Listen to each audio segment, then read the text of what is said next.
Syekhona Khalil Bangkalan pernah menulis buku berjudul Surat Kepada Anjing Hitam. Bermula dari situ, saya mulai mengetahui sedikit tentang sosok Syekhona, tentang bagaimana beliau pernah menjadikan Bangkalan sebagai pusat peradaban ilmu pada zamannya, juga tentang bagaimana beliau dengan didikan emasnya berhasil mencetak ribuan ulama yang tersebar di penjuru Nusantara. Kisah tentang kehebatan Syekhona bahkan masih membuntuti saya ketika sampai di Tarim Hadramaut. Di awal-awal saya belajar di sana, salah satu senior menuturkan bahwa ternyata Syekhona Khalil memiliki hubungan yang sangat erat dengan Habib Ali bin Muhammad Al-Habsyi, Shahibul Maulid.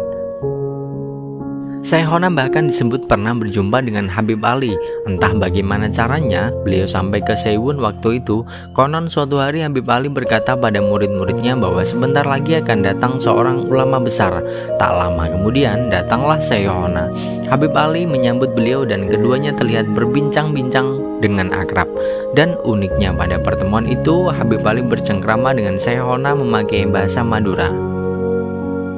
Syekhona dan Habib Ali memang hidup dalam kurun zaman yang sama.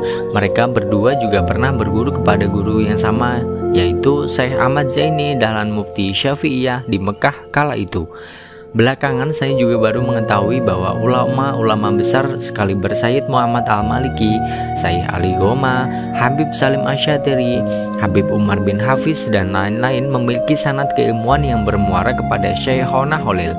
Itu karena mereka mengambil sanad keilmuan dari Syekh Yasin Al-Fadani, sedangkan Syekh Yasin dalam berbagai fan mengambil sanad dari Kiai Haji Maksum Lasem dan Kiai Haji Tubagus Bakri, Banten, yang mana keduanya sama-sama berguru dan mengambil sanad dari Syekhona Khalil Bangkalan. Jadi tidak berlebihan jika dikatakan bahwa Syekhona bukan hanya bisa disebut sebagai Syekhu Suyuhai Jawa atau maha guru dari para ulama Jawa. Syekhona juga layak disebut sebagai maha guru dari ulama-ulama dunia.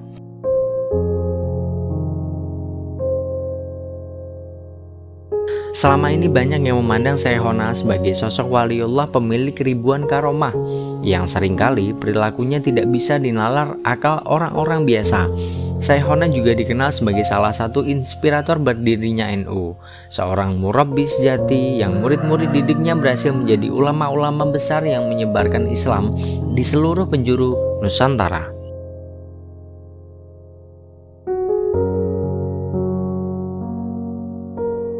Kita tidak akan membahas tentang ribuan karomah dan keajaiban yang Syekhona miliki. Selain karena memang sudah banyak yang menceritakan, saya rasa terlalu banyak membahas bab karomah hanya akan membuat kita menganggap bahwa Syekhona adalah sosok yang tak bisa dijangkau dan dijadikan panutan. Toh padahal tujuan utama kita mengkaji sejarah seorang ulama adalah untuk meneladani tindak lampahnya. Saya hanya akan menunjukkan satu kunci di mana dengan Syekhona bisa meraih dan menggapai semua kemuliaan yang terus mengalir sampai detik ini, di mana dengan kunci itu hingga saat ini nama Syekhona Khalil masih sangat diagungkan. Ribuan peziarah juga memadati pesarian Syekhona tiap harinya. Kunci kemuliaan itu adalah adab. Ya, adab mulia dan luhur adalah hal yang paling menonjol dari sejarah hidup seorang Syekhona. Dimulai dari masa-masa beliau menuntut ilmu ketika nyantri di Pasuruan, setiap memasuki kawasan pesantren Sidogiri, setelah berjalan kaki sepanjang 7 km dari kebun candi setiap harinya, beliau selalu mencopot sandalnya sebagai wujud takdim kepada para masaihnya.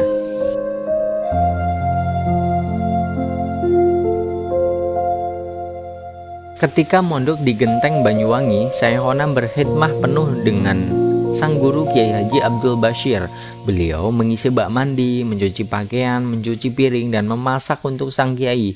Beliau juga bekerja sebagai pemetik buah kelapa dengan upah 3 sen setiap 80 pohon. Dan yang lebih menakjubkan, Syekhona sama sekali tidak memakai sepeser pun dari uang hasil jerih payahnya itu. Semua uang penghasilannya beliau persembahkan untuk gurunya. Untuk makanan sehari-harinya, Syekhona lebih memilih untuk memungut makanan sisa-sisa dari kiainya. Hamba saya dan semua yang ia miliki adalah milik dari tuannya. Mungkin kalam sufi satu ini bisa mewakili prinsip seorang Syekhona. Saking tingginya adab dan takdim beliau kepada gurunya, sampai-sampai beliau menganggap dirinya adalah seorang hamba saya yang bukan siapa-siapa dan tak memiliki apa-apa di hadapan sang guru. Begitupun ketika Syekhona menuntut ilmu di Mekah. Ketika berguru kepada Syekh Muhammad Ar-Rahbini yang merupakan seorang tunanetra, setiap malam Syekhona sengaja tidur di pintu musola sang guru dengan harapan beliau akan menginjaknya ketika memasuki pintu musola. Lantas Syekhona terbangun dan menuntun gurunya menuju pengimaman.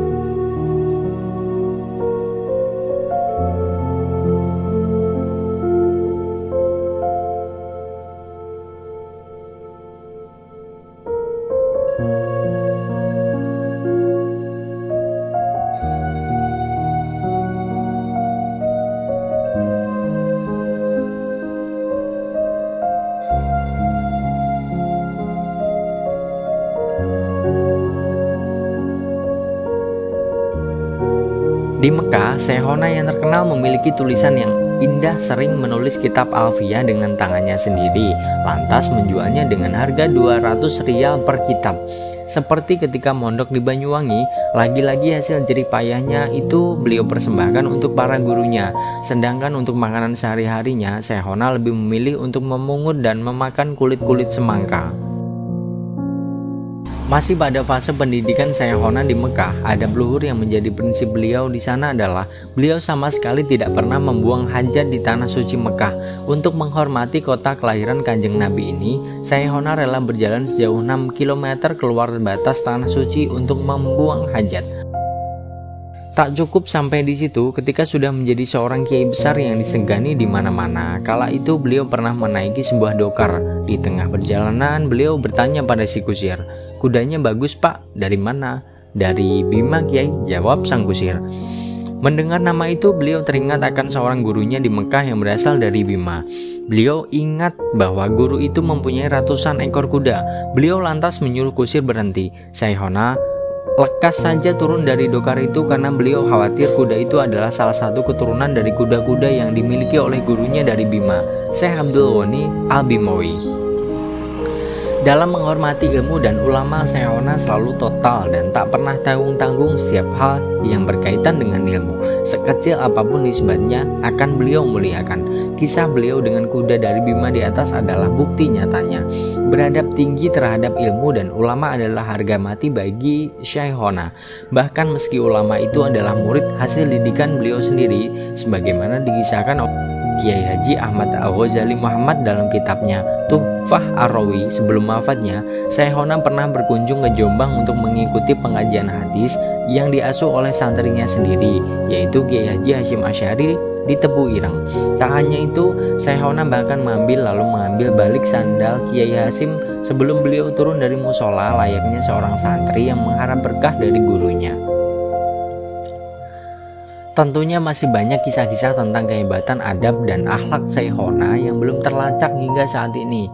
Dan dengan itulah Syekhona berhasil meraih semuanya. Kejayaan, kemuliaan, dan nama agung yang masih sangat semerbak baunya sampai saat ini. Generasi milenial yang hidup di masa kini saya rasa tidak sedang mengalami krisis ilmu. Media-media penyalur ilmu di zaman ini bahkan jauh lebih lengkap dibanding pada generasi sebelumnya. Perbedaan mencolok yang membuat kita jauh tertinggal dari para salaf kita terdahulu adalah kemerosotan adab dan akhlak yang makin menjamur pada generasi kita ini. Tentunya faktor utama adalah kurangnya pengetahuan akan sosok-sosok agung yang layak untuk dijadikan panutan.